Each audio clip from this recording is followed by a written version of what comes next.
Pessoal, tudo bem? Meu nome é Lucas Dantas, sou monitor de gestão de operações e hoje a gente vai tratar dos seguintes temas para a prova final: CEP, gestão de capacidade e teoria das filas. Pessoal, primeiramente a gente começa analisando o CEP, né, que é o controle estatístico de processos. O que a gente quer descobrir está sob controle o nosso processo? E aí a gente pode analisar dois gráficos, né? Ou os gráficos que a gente chama de cartas de controle, que são observações que a gente utiliza as variáveis, ou seja, medidas, e aí a gente vai utilizar média e amplitude, ou de atributos, que é o de defeitos, né? Ou seja, a gente relaciona muito mais a proporção. E aí a fórmula que a gente usa é RE igual a RP mais ou menos, né?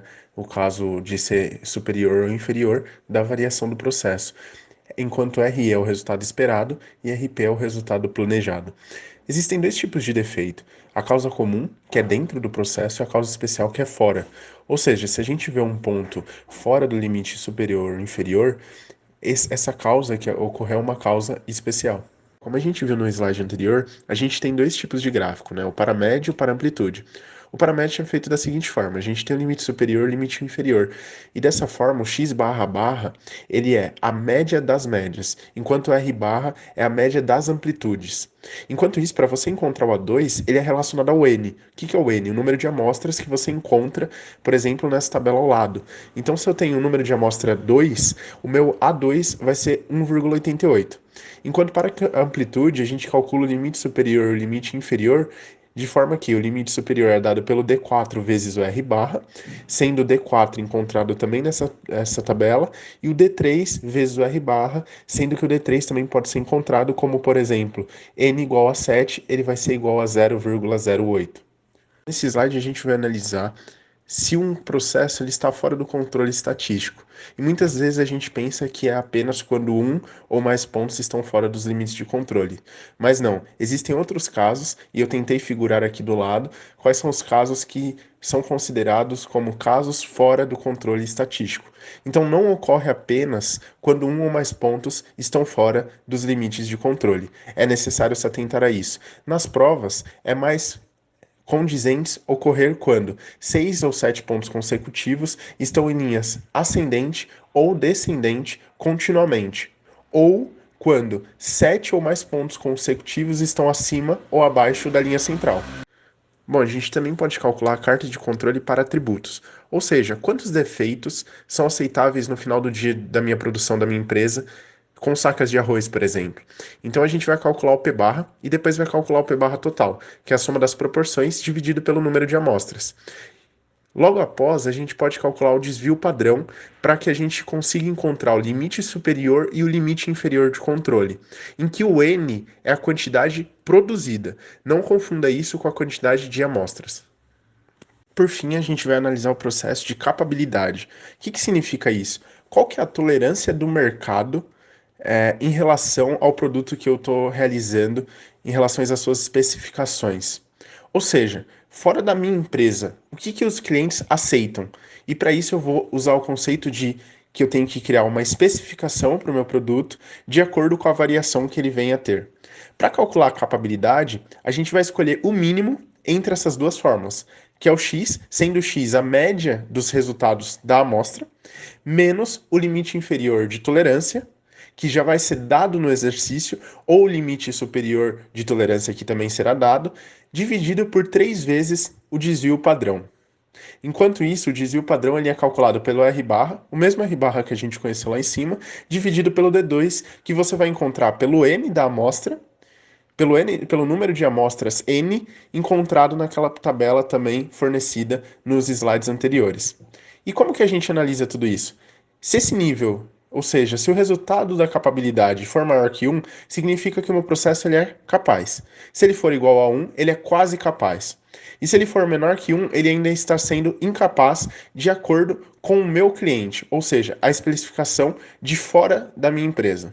Pessoal, agora a gente vai falar um pouco de gestão de capacidade, né? Gestão de capacidade basicamente significa uma expansão, e aí é um pensamento de longo prazo. E quando a gente pensa em capacidade, a gente quer dizer o máximo. Ou seja, para a gente encontrar a capacidade, a gente vai dividir a quantidade máxima atribuída àquele processo, distribuído sobre, né, ou seja, dividido pela quantidade de períodos. Ou seja, normalmente a gente trata isso, e é importante ressaltar que fique na mesma proporção, ou seja, se é horas que você coloque tudo em horas ou se é minutos que você coloque tudo em minutos. E aí a gente também fala de reserva de capacidade, né, que é basicamente por 5 pontos. Ou incerteza de um processo, ou pelo custo de um processo, ou pela ociosidade, pelos planejamentos, ou pela avaliação de um processo. Para a gente encontrar o momento de aumentar a capacidade, a gente tem que se basear em duas propostas da empresa. Ou ela vai acompanhar a demanda, e aí vai ser conforme a demanda, ou antecipar a demanda, ou seja, ela aumenta a sua capacidade produtiva antes. Para a gente encontrar o ideal, a gente vai utilizar essa fórmula que está descrita em que D é a demanda, P é o tempo de processamento, que lembre, se você tiver em horas, o ideal é que você deixe todo o exercício em horas. Se você tiver em minutos por ano, por exemplo, você deixe todo o exercício em minutos por ano. Mas, como a gente vê no N, o aconselhável é que a gente deixe tudo em horas por ano. E C é a reserva de capacidade desejada pela empresa, que normalmente vai ser dada pelo exercício. Bom, agora a gente vai entender que existem tipos de expansão. Existe o tipo de expansão por custo, em que a capacidade deve acompanhar a sua demanda.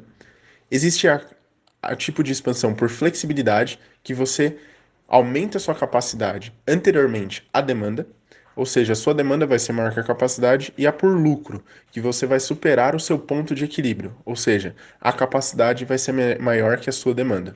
Por sua vez, o ponto de equilíbrio ele é calculado pelo custo fixo dividido pelo preço de venda menos o custo variável, ou seja, isso vai representar a partir de qual quantidade você vai conseguir ter lucro para a sua empresa. Por isso que na última proposta de expansão, a gente necessita superar o ponto de equilíbrio para ter lucro. Bom, pessoal, falando de teoria das filas, a gente tem dois elementos principais, que é a população de clientes e a instalação de serviço. Para a gente entender isso, a gente vai começar calculando a distribuição de chegadas. Basicamente, é a quantidade de clientes que chegam na fila em um determinado período de tempo.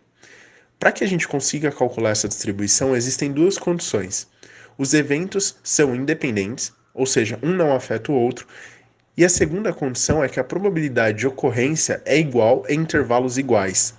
Para a gente encontrar dentro dessa fórmula como que a gente encontra essa distribuição, a gente precisa entender que N é o número de clientes, T, né, no caso, que é o T maiúsculo, é o período de tempo, e lambda é a taxa de chegada, ou seja, clientes que chegam por período. Agora a gente vai analisar a distribuição de atendimento, que é a probabilidade do tempo de atendimento do cliente X não ser maior que T, ou seja, T maiúsculo. Uma observação que é importante fazer é que é necessário, como a gente também já reforçou antes, que coloque tudo na mesma escala, ou seja, será mais fácil de calcular e você também não terá problemas durante o processo.